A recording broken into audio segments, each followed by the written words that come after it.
Got Mathew Ingram on the line from the Globe and Mail, globetechnology.com. I want to talk today about the man who owns the internet, domain name registration, domain names like the .coms, .nets. Well, this fellow here has got the corner on the market. Mathew, maybe you can explain to our viewers just how big this guy is. He's pretty huge. I mean, particularly in that field. I think the Business 2.0 story, which I have no reason to doubt, said that his business is worth about $300 million. There are probably maybe one or two other guys who have a business that size. Yan Yi would be one, and there's a guy named Schilling who also used to be based in Vancouver, and now he lives in the Cayman Islands. Well, it's interesting. The fellow we're talking about is Kevin Ham, and a lot of these guys seem to have come from Vancouver. Yeah, it's funny in a way. I think someone told me, I don't know if this is true, that they all knew each other in high school.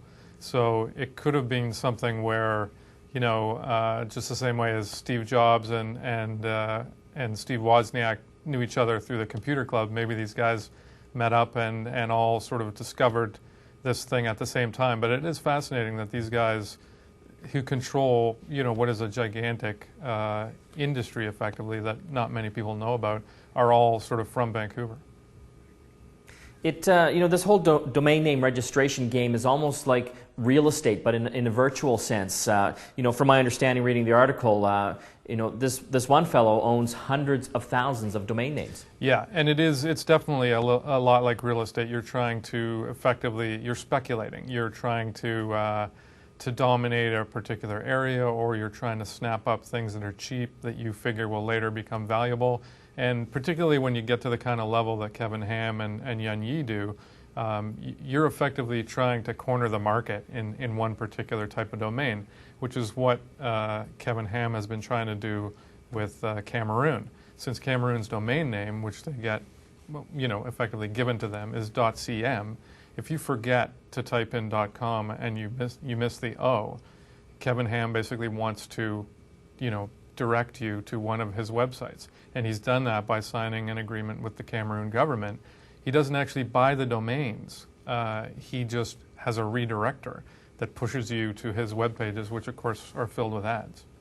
Well, it's amazing how much money that he does generate from these per-click ads on there. I mean, it's in the millions of dollars. Yes, it's incredible. And, you know, every time I read about it, it amazes me that type of volume comes from what is effectively an accident. People accidentally get redirected somewhere, then I guess they click on things, and or even just based on page views, you can make money from those ads.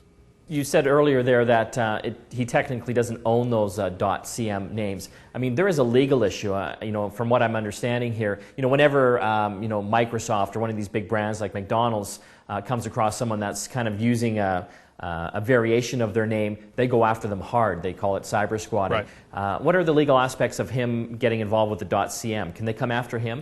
Well, I think they probably will, and that was certainly suggested in the article. He doesn't. Google, in fact, already appears to have Google.cm control over that somehow. So there's definitely, you know, some jockeying for position there, and I'm sure if you were a big company, if you were, you know, Coca-Cola, even though he doesn't technically own that domain name, he's still effectively redirecting people to his page instead of to yours. But I think the legal issues there are still sort of poorly understood.